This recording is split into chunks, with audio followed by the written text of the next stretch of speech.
قوم لوط جنہوں نے ایسی برائی کو ایجاد کیا جو ان سے پہلے دنیا میں کسی قوم نے نہ کیا تھا۔ ایسی بدکاری جس کی مثال تاریخ میں کہیں نہیں ملتی۔ اس قوم نے ایسا کیا کام کیا تھا اور ان کا کیا انجام ہوا؟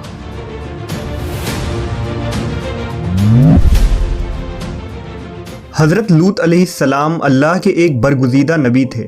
آپ کے والد کا نام ہاران تھا جو تاریخ کے بیٹے تھے۔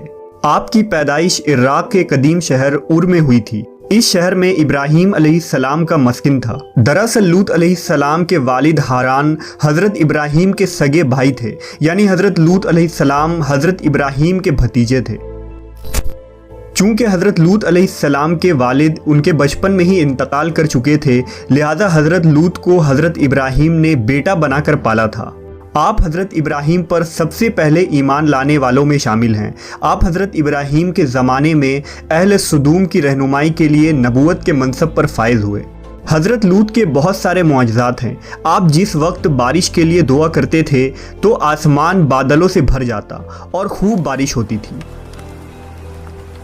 حضرت لوط جس پتھر پر سر رکھ کر سوتے، اس پتھر پر آپ کے سر مبارک کا نشان بن جاتا تھا۔ سدوم وہ علاقہ تھا جہاں لوط علیہ السلام مبعوث فرمائے گئے۔ سدوم کے آس پاس 5 نہایت ہی خوبصورت شہر آباد تھے، جن میں سے ہر ایک کی آبادی 1 لاکھ نفوس سے زیادہ ہی تھی۔ یہ علاقے نہایت ہی سرسبز و شاداب اور قدرت کی فیاضی کا حسین شاہکار تھا۔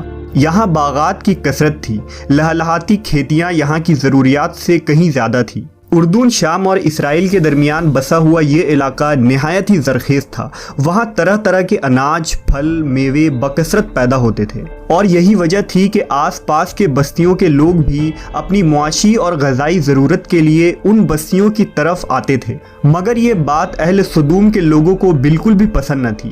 ان کے خیال میں ان کی بستیوں میں پیدا ہونے والے پھلوں، اناجوں اور سبزیوں پر صرف ان کا ہی حق تھا۔ وہ نہیں چاہتے تھے کہ دوسری بستیوں کے لوگ ان کے علاقے میں آئیں۔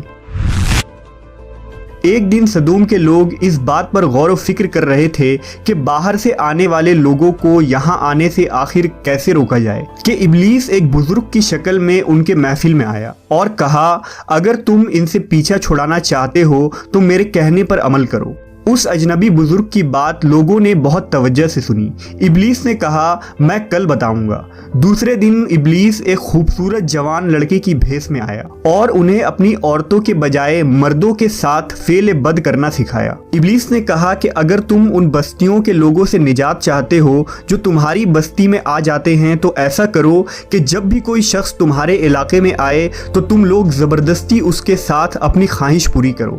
اس طرح یہ لوگ اس بستی میں آنا چھوڑ دیں گے۔ اپنی نفسانی خواہشات کے لیے مردوں سے بدفعلی اس قوم کا دستور بن گیا تھا۔ یہاں بے حیائی عام ہو گئی تھی۔ حکمراں، سردار، رؤسا، ہر طبقے میں گھر گھر یہ عمل پھیل گئی تھی۔ بھری محفل میں یہ لوگ اس فحاشی کے کام کو کر کے خوش ہوتے تھے۔ کوئی بھی محفل اس کام کے بغیر ادھوری سمجھی جاتی تھی۔ خاص کر مسافروں میں سے کوئی خوبصورت لڑکا ہوتا تو یہ لوگ اسے اپنا شکار بنا لیتے۔ تلمود میں لکھا ہے کہ اہل سدوم اپنی روزمرہ کی زندگی میں سخت ظالم، دھوکے باز اور بد معاملہ تھے۔ کوئی مسافر ان کے علاقے سے بخیریت نہ گزر سکتا تھا۔ کوئی غریب ان کی بستیوں سے روٹی کا ایک ٹکڑا نہ پا سکتا تھا۔ بارہا ایسا ہوتا تھا کہ باہر کا آدمی ان کے علاقے میں پہنچ کر فاقوں سے مر جاتا اور یہ اس کے کپڑے اتار کر اس کی لاش کو برہنہ دفن کر دیتے۔ اپنی وادی کو انہوں نے ایک باغ بنا رکھا تھا جس کا سلسلہ میلوں تک پھیلا ہوا تھا۔ اس باغ میں وہ انتہائی بے حیائی کے ساتھ اعلانیہ بدکاریاں کرتے تھے۔ حضرت لوط علیہ السلام نے انہیں توحید کی دعوت دی اور بدکاری کے اس گھنونے عمل سے توبہ کرنے کا حکم دیا۔ حضرت لوط نے کہا، تم بے حیائی کیوں کرتے ہو؟ کیا تم عورتوں کو چھوڑ کر لذت حاصل کرنے کے لیے مرد کی طرف مائل ہوتے ہو؟ حقیقت یہ ہے کہ تم احمق لوگ ہو۔ حضرت لوط اہل سدوم کو دن رات واعظ و نصیحت کیا کرتے، لیکن قوم پر اس کا کوئی اثر نہ ہوا، بلکہ وہ بہت فخریہ انداز میں یہ کام کرتے تھے۔ انہیں حضرت لوط کا سمجھانا بھی برا لگتا تھا، لہٰذا انہوں نے صاف صاف کہہ دیا کہ اگر تم ہمیں اسی طرح برا کہتے رہے اور ہمارے کاموں میں مداخلت کرتے رہے تو ہم تمہیں اپنے شہر سے نکال دیں گے۔ حضرت لوط نے نصیحت و تبلیغ کا سلسلہ جاری رکھا، لہٰذا ایک دن اہل سدوم نے خود ہی عذاب الہی کا مطالبہ کر دیا۔ اللہ تعالیٰ نے اب تک ان کے اس بدترین فحاشی اور بدکاری کے باوجود ڈھیل دے رکھی تھی، لیکن جب انہوں نے حضرت لوط سے ایک دن کہا کہ اگر تم سچے ہو تو ہم پر عذاب لے آؤ، لہٰذا ان پر عذاب الہی کا فیصلہ ہو گیا۔ اللہ نے اپنے خاص فرشتوں کو دنیا کی طرف روانہ کر دیا۔ یہ فرشتے دراصل حضرت جبرائیل، میکائیل اور اسرافیل علیہ السلام تھے۔ پھر یہ فرشتے حضرت لوط علیہ السلام کے گھر تشریف لے آئے۔ حضرت لوط نے جب ان خوبصورت نوعمر لڑکوں کو دیکھا تو سخت گھبراہٹ اور پریشانی میں مبتلا ہو گئے۔ انہیں یہ خطرہ محسوس ہوا کہ اگر ان کے قوم کے لوگوں نے انہیں دیکھ لیا تو نہ جانے وہ ان کے ساتھ کیا سلوک کریں گے۔ حضرت لوط کی بیوی کا نام وائلہ تھا، اس نے آپ پر ایمان نہ لایا تھا اور وہ دراصل منافقہ تھی، وہ کافروں کے ساتھ تھی، لہٰذا اس نے جا کر اہل سدوم کو یہ خبر دے دی کہ لوط کے گھر نوجوان لڑکے مہمان ٹھہرے ہوئے ہیں۔ یہ سن کر بستی والے دوڑتے ہوئے حضرت لوط کے گھر پہنچے۔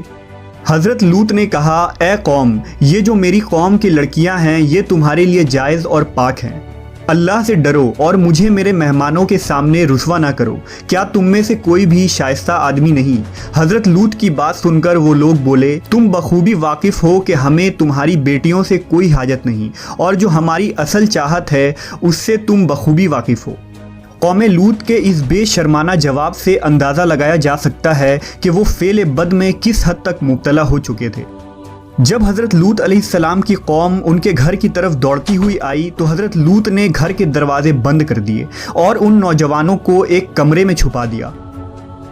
اس بدکار لوگوں نے آپ کے گھر کا گھیراؤ کیا ہوا تھا اور ان میں سے کچھ گھر کے دیوار پر بھی چڑھنے کی کوشش کر رہے تھے۔ حضرت لوط اپنے مہمانوں کی عزت کے خیال سے بہت زیادہ گھبرائے ہوئے تھے۔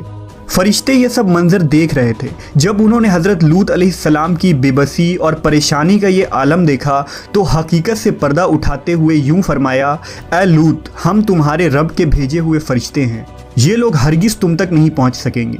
ابھی کچھ رات باقی ہے تو اپنے گھر والوں کو لے کر چل دو اور تم میں سے کوئی شخص پیچھے مڑ کر نہ دیکھے۔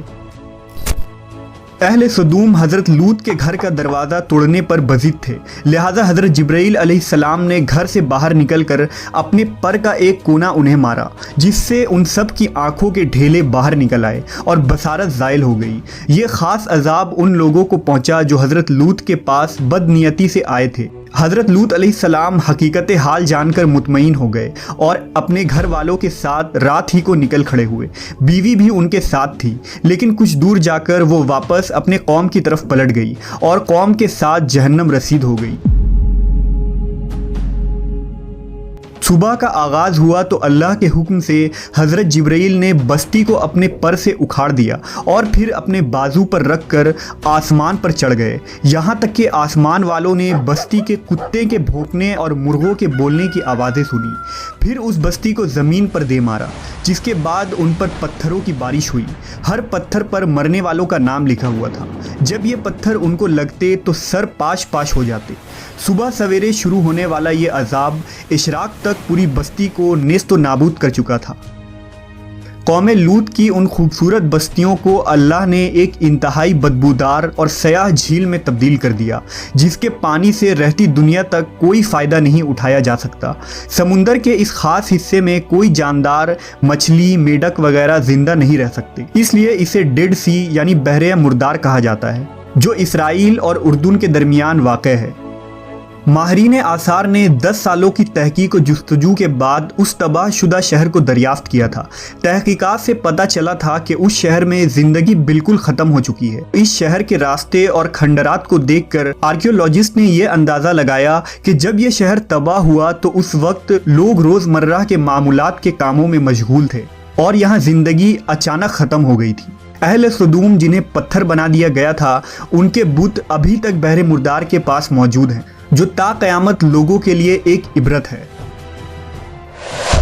آج یورپی ممالک میں انسانی آزادی کے نام پر اس بدکاری کی اجازت دی جاتی ہے اور اس فحش عمل کو فخر سمجھا جاتا ہے، مگر حقیقت یہ ہے کہ ہم جنس پرستی بالکل فطرت کے خلاف ہے، جس سے انسانی معاشرہ تباہ و برباد ہو جاتا ہے۔ روایتوں کے مطابق ایک مرتبہ حضرت سلیمان علیہ السلام نے شیطان سے پوچھا کہ اللہ کے نزدیک سب سے بدترین عمل کیا ہے؟ ابلیس بولا، جب مرد مرد سے بدفعلی کرے اور عورت عورت سے خواہش پوری کرے۔ حضرت ابن عباس سے روایت ہے کہ رسول اللہ صلی اللہ علیہ وسلم نے فرمایا کہ اس شخص پر اللہ پاک کی لعنت ہو جو قوم لوط والا عمل کرے۔